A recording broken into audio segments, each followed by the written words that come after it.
Hey Make Pop Music, Chris here, back with another video.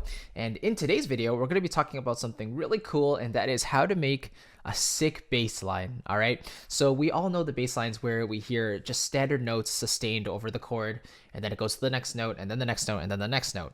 And it feels a little bit static, right? Sometimes you feel like you want to spice it up a little bit, and you want to do something a little different to make it more interesting. So in today's video, I wanted to give you two methods that I would use to add some interest into your bass lines. So as you can see here, I've got Synthesia pulled up. Really great software for showing your piano playing, by the way. I can highly recommend it. But I wanted to show you a couple examples, and then yeah, let's just get right into it. So step number one is using intermediary notes, or notes in the middle between your chords. Okay. The most common example of this would be passing notes. So let me play an example. I'll play one example and then I'll do it again, but with the passing notes, and show you the difference. So here's example one.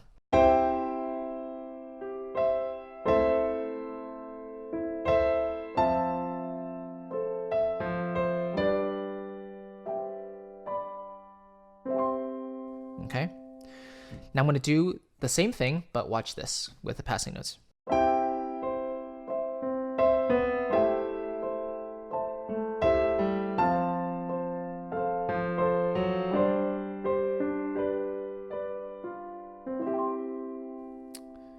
All right.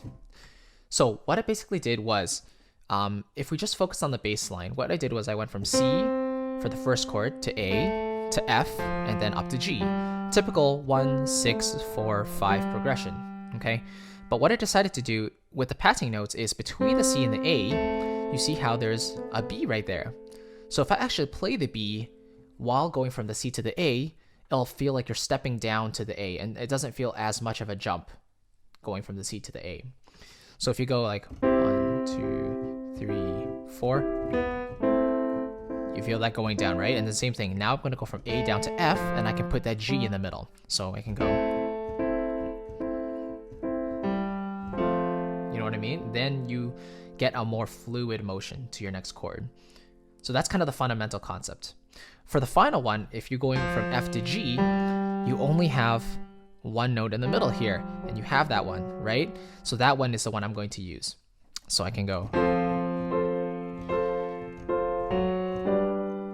right? Now to me, out of those three passing notes that we just played, this last one feels the most interesting. And the reason for that is because we're playing F sharp, which is not in the key of C major. So when you bring in a note that's outside of the scale that you're actually playing in, or the key, it's going to sound more foreign to our ear. But luckily, we only play this note for a moment when it goes to the G major. So it's not like it's changing the chord or anything, but it just adds a degree of like tension, you know. It makes it sound a little more interesting. And so passing notes are a really good way to do that, you know. So I'll do that one more time. So this is just one of the examples, 1, 6, 4, 5, putting those passing notes in the middle. So.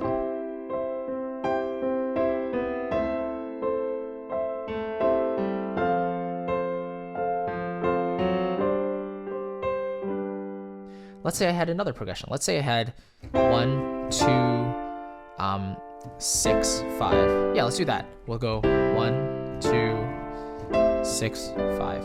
I could go like this.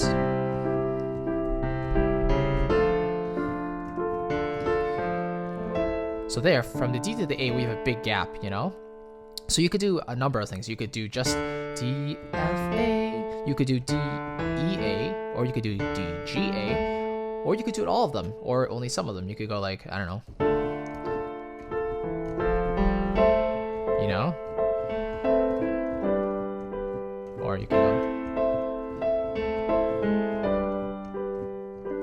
So basically, between your two target notes, you have, you know, the larger the leap is between those two notes, the more options you have of putting in notes in between, if that makes sense.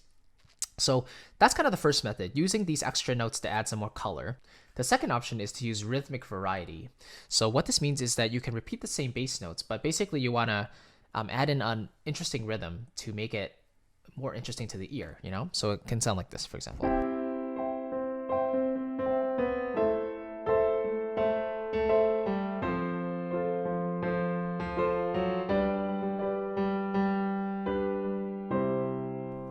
So you're adding another dimension there, adding another rhythm, but just in the bass to make it more interesting.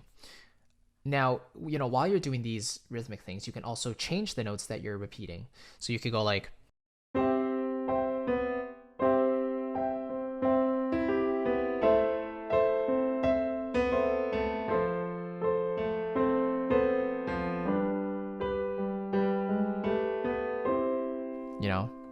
I find that for the notes that I select, as long as I remain kind of within the scale and there's not too far away from the original bass note, then it's actually quite a good choice.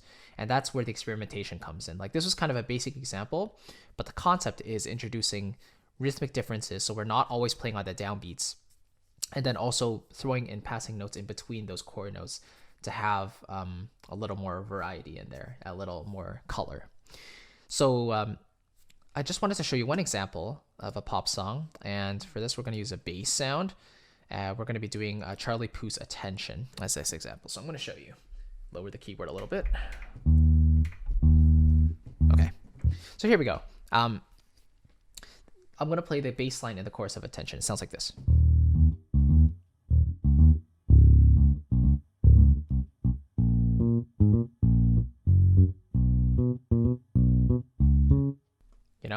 Very interesting. He could have just done this. He could have went just E flat for the chord.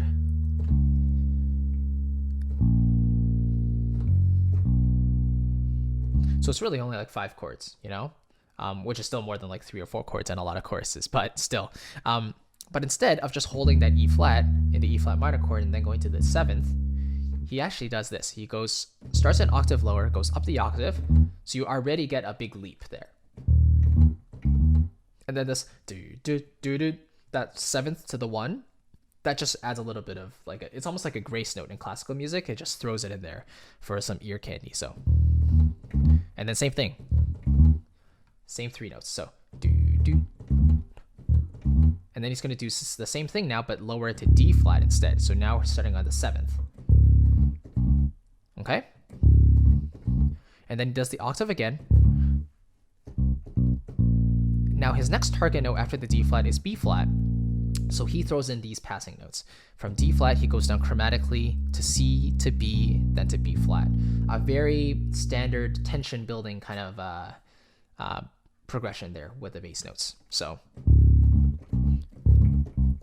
keeps the momentum going and it adds some color, right? So now same thing here on B flat, which is the 4th in the E flat minor. Sorry, no, it's the 5th. My bad.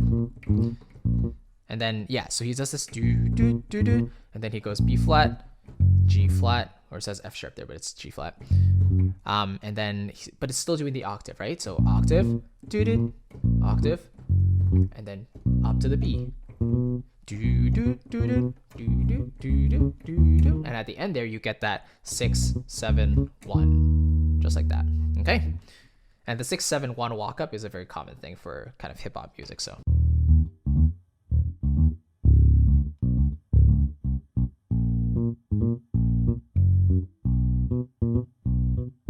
the reason why this bass line is so effective is because it has those passing notes in there, and you have these different octave leaps.